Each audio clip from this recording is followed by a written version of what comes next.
Welcome students.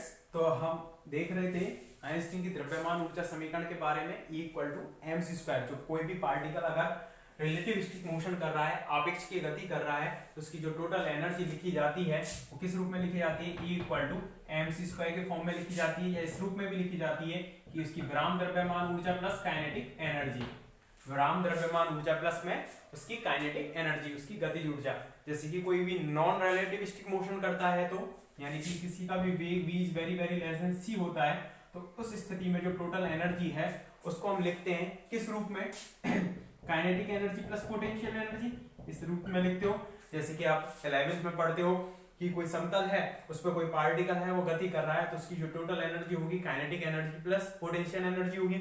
इसी तरह से आप किसी भी बॉल को ऊपर की ओर उछाल रहे हो या कण को उछाल रहे हो और वो नीचे की ओर आ रहा है, इस प्रकार के कण की गतियों का जो अध्ययन करते हो उसमें जो टोटल एनर्जी ली जाती थी किस तरह से ली जाती है? Kinetic energy plus potential energy.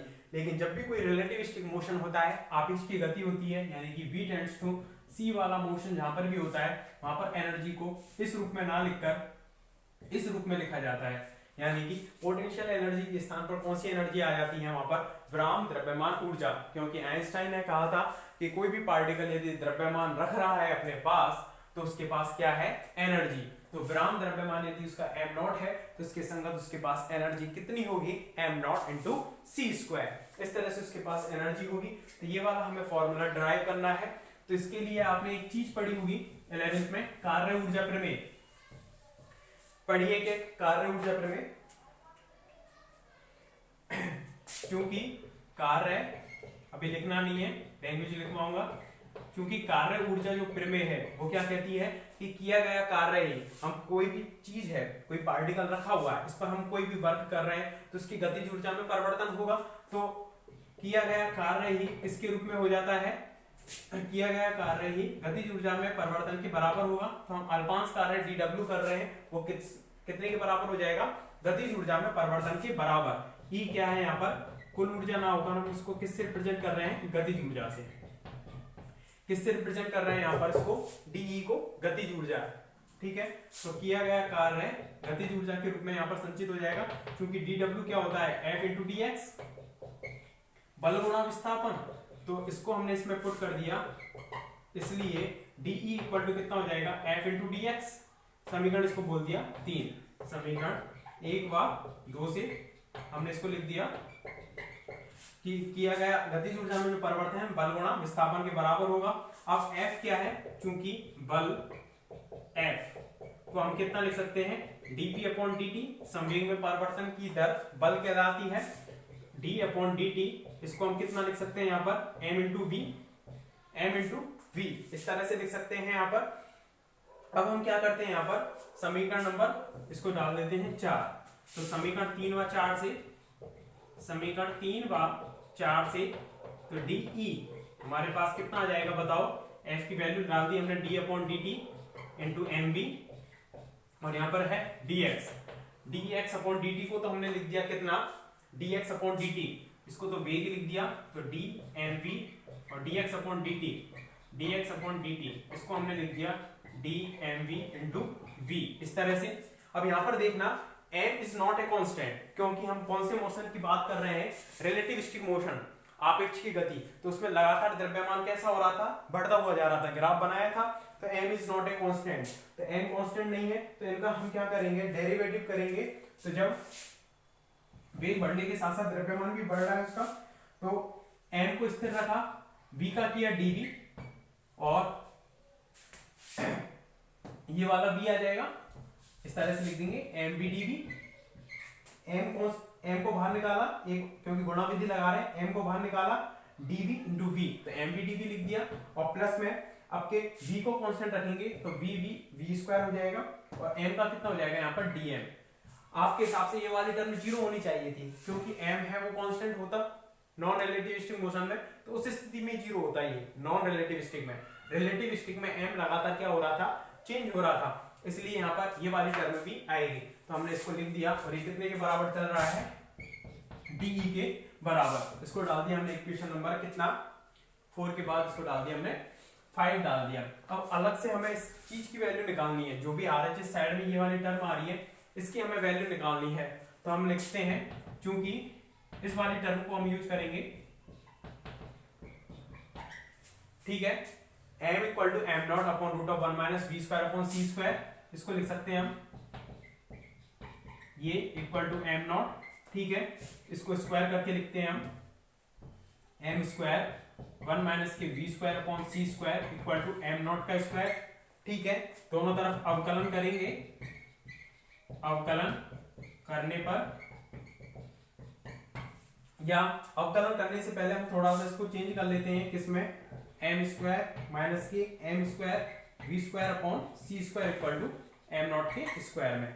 इस रूप में हमने इसको चेंज कर लिया, और थोड़ा चेंज करना चाहें तो और भी कर सकते हो, M square C square minus के M square V square equal to M naught square C square. M naught क्या है, उसका कांस्टेंट मास है जब v इक्वल टू 0 है, मतलब विराम द्रव्यमान है, और c क्या है, लाइट की वेलोसिटी, वो भी कांस्टेंट है। अब इस टर्म का हम क्या करेंगे, डेरिवेटिव करेंगे, तो देखें सी स्क्वायर एम स्क्वायर का करेंगे तो कितना आ जाएगा, 2mdm। m is not a constant, ये ध्यान रखना, m कांस्टेंट नहीं है, m नॉट कांस्टेंट है, क्योंकि m नॉट का क्या है, विराम द्रव्यमान है, जहां m नॉट क्या है, उसका रेस्ट मास है, विराम द्रव्यमान है, ठीक है, ये है। तो 2mdm हो गया, सी स्क्वायर को कांस्टेंट रखा, यहाँ पर दोनों ही का होगा तो एम स्क्वायर को कांस्टेंट रखा, वी स्क्वायर का करेंगे तो 2vdv हो जाएगा, ठीक है, और माइनस के वी स्क्वायर को कांस्टेंट रखा, इसका करेंगे 2mdm, ठीक है, और इसका कितना हो जाएगा, 0 हो जाएगा, 0 हो गया, क्योंकि m नॉट भी कांस्टेंट है और c भी कांस्टेंट है। तो कुछ यहां पर कट रहा है क्या, कुछ भी नहीं कट रहा, तो 2mdm into C square equal to हमने लिख लिया एम स्क्वायर 2vdv, 2 से 2 कैंसिल आउट हो जाएगा सभी में, ठीक है, और m भी कैंसिल आउट हो रहा है, 2m सभी में से कैंसिल आउट हो जाएगा, तो यहां से बचेगा mvdv, और 2m यहां से गया तो प्लस में आ जाएगा v स्क्वायर dm, इधर ले गए और 2m सभी में से हमने कॉमन लेकर काट दिया और उनको उधर ले गए, तो कितना बचेगी, ये वाली टर्म बचेगी। तो यहाँ पर mvdv plus v square dm आ रहा है, यहाँ पर भी यही टर्म आ रही है, इक्वेशन नंबर इसको बोल दिया हमने 6, 5 और 6।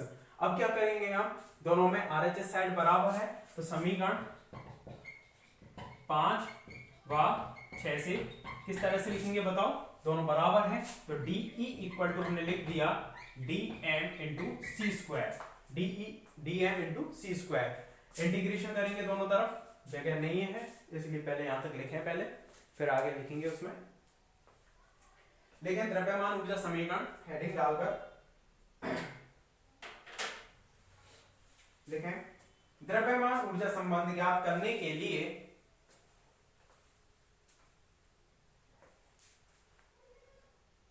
द्रव्यमान ऊर्जा संबंध ज्ञात करने के लिए कार्य ऊर्जा प्रमेय का उपयोग किया जाता है। द्रव्यमान ऊर्जा संबंध ज्ञात करने के लिए कार्य ऊर्जा प्रमेय का उपयोग किया जाता है।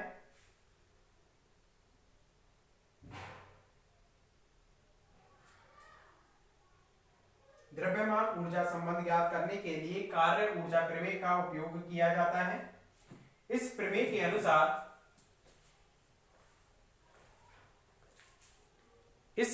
अनुसार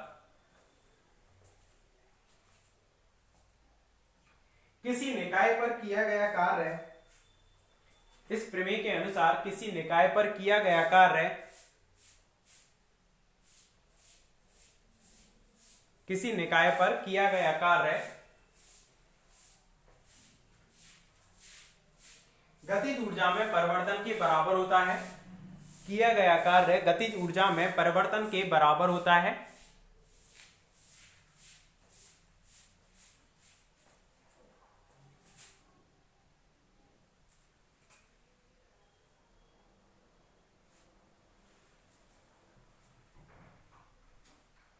अर्थात करके समीकरण 1 से लिखना प्रारंभ कर दें इसको। और F equal to dp upon dt कौन से नियम से कहलाता है, न्यूटन के गति का द्वितीय नियम। तो ऐसे भी लिख सकते हैं, न्यूटन के गति के द्वितीय नियम से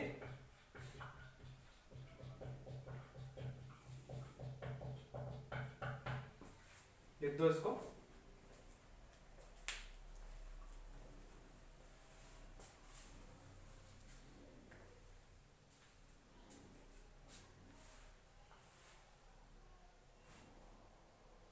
पूरा लिख दो लास्ट तक।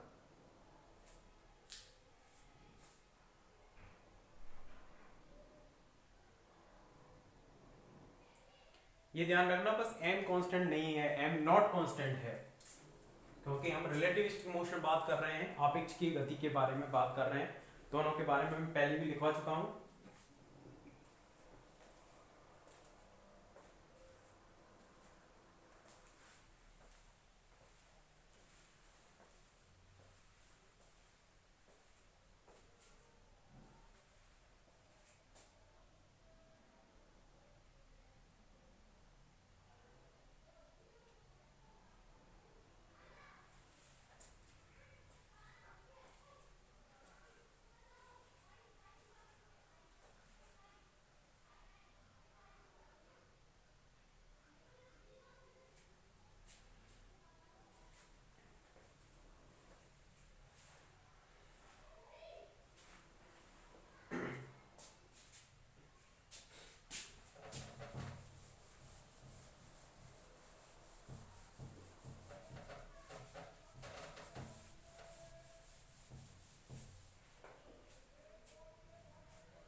यहाँ पे मिटा देता हूँ इसको।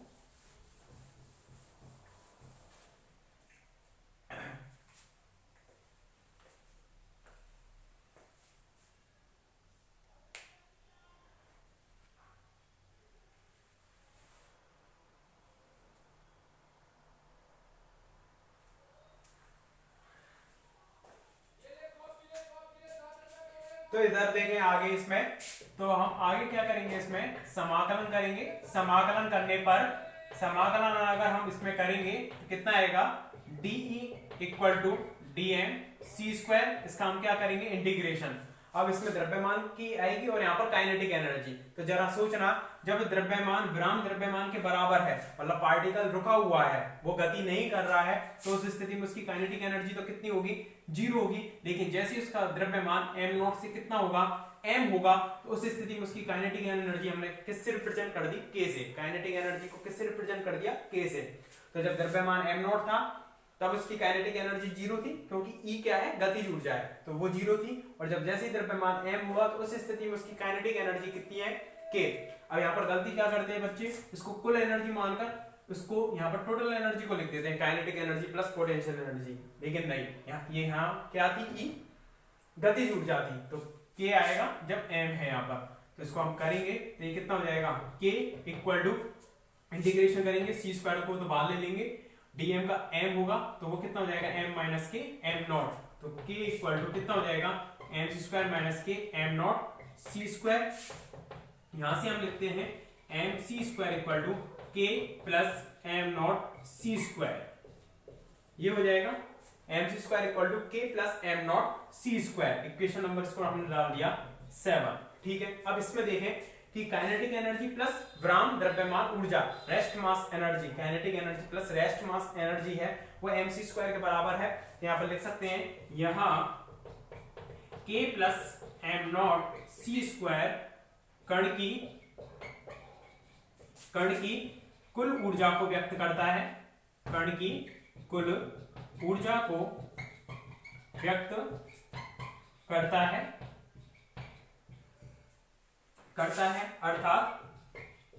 अर्थात हम इस तरह से लिख सकते हैं, E total energy equal to कितना लिख सकते हैं, K plus m naught c square. यहाँ काइनेटिक एनर्जी की थी, उसमें अगर हम विराम द्रव्यमान ऊर्जा को भी ऐड कर देते हैं तो वो बन जाएगी, अब ये ET है वो टोटल एनर्जी है, अर्थात कुल ऊर्जा, यहाँ इस तरह से लिख देना, अर्थात कुल ऊर्जा ET equal to K plus m naught c square, और ये कितने के बराबर है, टर्म mc स्क्वायर के बराबर। ठीक है, या इस तरह से लिख सकते हैं, ET equal to mc square, इस रूप में भी लिख सकते हैं। ठीक है, या तो ये पूरा हो गया समीकरण, इसको डाल देना 8 और इसको डाल देना 9। कंप्लीट करो यहाँ तक।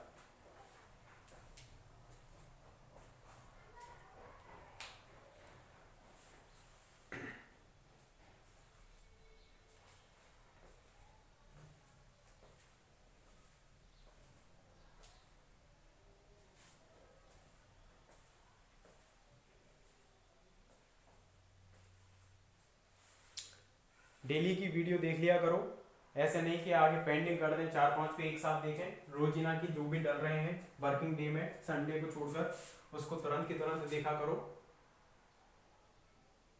वीडियोज को, ताकि आप पर लोड भी नहीं आए, क्योंकि फिजिक्स की भी डल रही है, केमिस्ट्री की भी डल रही है और फिर मैथ की भी डल रही है, तो फिर प्रॉब्लम हो जाएगी कि आपने 2 दिन के लिए भी पेंडिंग में डाल दिया, तो एक तरह से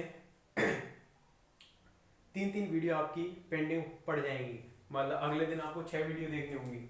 फिर उसके लिए आपको सफिशिएंट नेट भी चाहिए और टाइम भी चाहिए, जो आपके पास है नहीं, क्योंकि बड़े बिजी हो, है ना।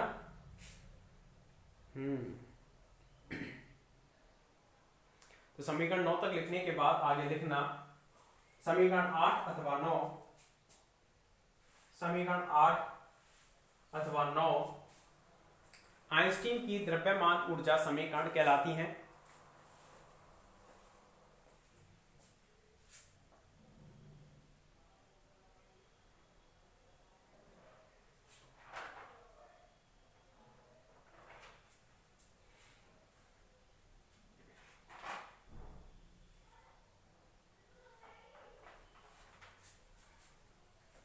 समीकरण 8 अथवा 9 आइंस्टाइन की द्रव्यमान ऊर्जा समीकरण कहलाती है।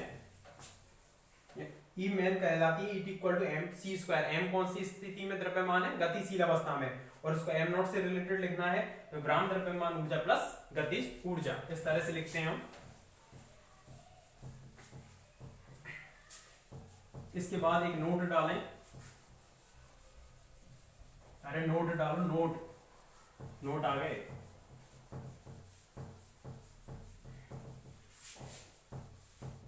कितने का डाले हैं?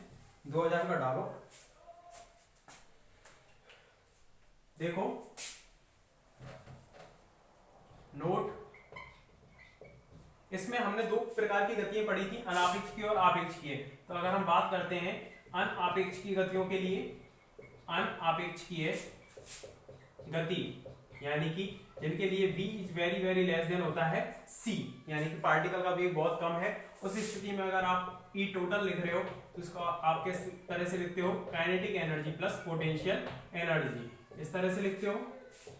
E गतिज ऊर्जा प्लस स्थितिज ऊर्जा। वहां पर स्थितिज ऊर्जा को हम कंपेयर करते हैं, उसके साथ लिखा जाता है गतिज ऊर्जा को, तो वो किसको रिप्रेजेंट करेगा? टोटल एनर्जी को। लेकिन अगर हम बात करें कौन से मोशंस के लिए? आपेक्षिकीय मोशन के लिए, रिलेटिविस्टिक मोशन के लिए, आपेक्षिकीय गति के लिए, यानी कि v टेंड्स टू c के लिए अगर हम बात करें, तो वहां पर जो टोटल एनर्जी है उसको लिखा जाएगा E=m×c²। यहां पर तो kinetic energy plus potential energy, ठीक है, और यहां पर लिखा जाता है E=m×c²। अब Et इसको हम किस तरह से लिख सकते हैं? m0/√1 माइनस की v²/c² इंटू c², इस तरह से। तो इसको लिख दिया हमने Et=m0c² और 1 माइनस की v²/c² की पावर हाफ, ऊपर जाएगी तो माइनस के हाफ, इस तरह से लिख सकते हैं। एक बार देख लो इधर, तो Et=m0c², यहां पर ये वाला फॉर्मूला लगाएंगे 1 प्लस एक्स की पावर n वाला, कितना होता है? 1 plus N X plus N into N minus 1 upon factorial 2 into x², ये वाला फॉर्मूला होता है। तो इस वाले फॉर्मूले को यहाँ पर लगाएंगे तो बताओ कितना हो जाएगा?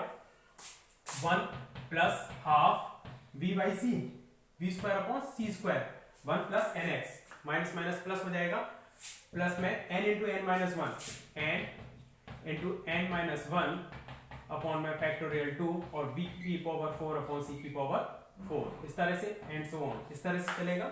रिलेटिविस्टिक मोशन है, तो Et कितना हो जाएगा? m0c² 1 प्लस v²/2c², और ये कितना हो जाएगा? माइनस के 1/2 और माइनस के 3/2 प्लस के 3/4 और 8 हो जाएगा, 3/8 v4/c4, ठीक है। इस तरह से पूरा चलता रहेगा एंड सो ऑन। इसको अंदर अगर हम ले जाते हैं, Et कितना हो जाएगा? m0c² प्लस c² से c² कट जाएगा, तो half M naught V square, ये बच जाएगा और अंदर और ले गए तो कितना हो जाएगा M naught 3/8 M naught C square से सी स्क्वायर जाएगा तो कितना बचेगा सी स्क्वायर नीचे। इस तरह से ये टर्म चलती रहेगी। तो यहाँ पर ये वाली टर्म ठीक है, इस तरह से लिख सकते हैं हम ब्रैकेट में। तो एम नॉट सी स्क्वायर क्या थी यहाँ पर ग्राम द्रव्यमान ऊर्जा, ये तो क्या है ग्राम द्रव्यमान ऊर्जा, और ये वाली अंदर क्या है ब्रैकेट वाली पूरी बता सकते हो हाफ एम बी स्क्वायर एक तरह से गतिज ऊर्जा है। तो ये पूरी क्या है पूरी रिप्रेजेंट कर रही है गतिज ऊर्जा को। आप जो गतिज ऊर्जा लिखते हो केवल कितना हाफ एम बी स्क्वायर, वो नॉन रिलेटिविस्टिक मोशंस के लिए ही लिखी जाती है। v is very very less than c हो, उसी स्थिति में हम हाफ एम बी स्क्वायर लिख सकते हैं। कैसे? वास्तव में तो गतिज ऊर्जा का जो फॉर्मूला होता है वो ये होता है, वास्तव में जो गतिज ऊर्जा होगी वो ये होगी, लेकिन हम नॉन रिलेटिविस्टिक वाला केस लगाते हैं इसमें v is very very less than c वाला, v is very very less than c वाला। तो इसमें देखें v है c की तुलना में बहुत कम है और c स्क्वायर हो रहा है तो 10 की पावर 16 आएगी नीचे घात, और v है वो बहुत कम है। तो ये वाली टर्म को हम क्या मान सकते हैं आगे वाली घातों को नेग्लिजिबल मान सकते हैं। तो इसलिए वहां पर गतिज ऊर्जा कितनी बचती है इस वाले केस में हाफ एम बी स्क्वायर ही बचती है।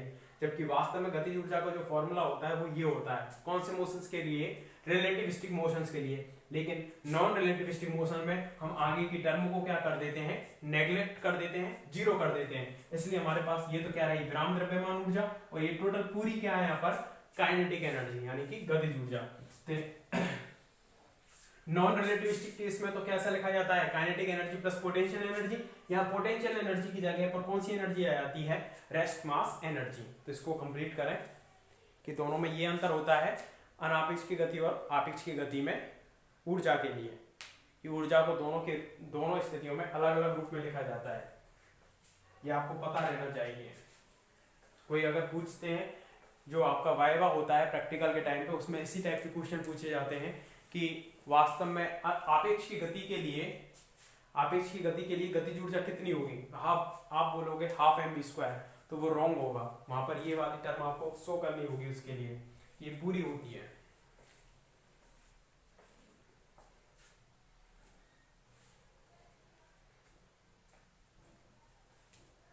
कंप्लीट कर लो इसको नोट को।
ठीक है, यहाँ तक ये आपका ये कंप्लीट हो गया।